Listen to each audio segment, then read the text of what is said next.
A servo motor is a special motor designed for precise control of angular or linear position. Unlike standard motors, it forms a closed-loop system, using feedback to constantly monitor its position. It has built-in sensors which enable accurate controls. It is a great choice for projects that require bidirectional movement of parts or other mechanical components.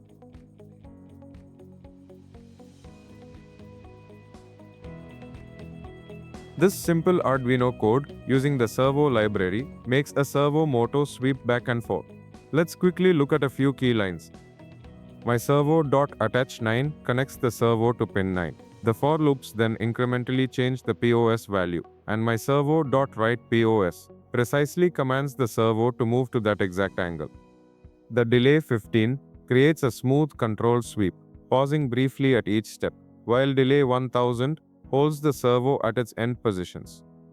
This effectively demonstrates how the code tells the servo exactly where to go, making it move with precision.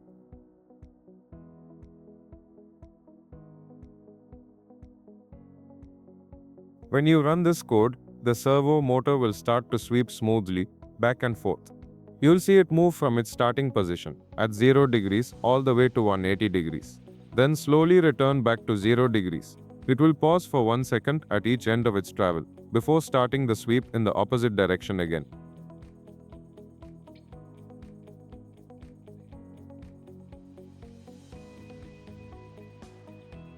Servo motors can be used to control camera angles in security systems.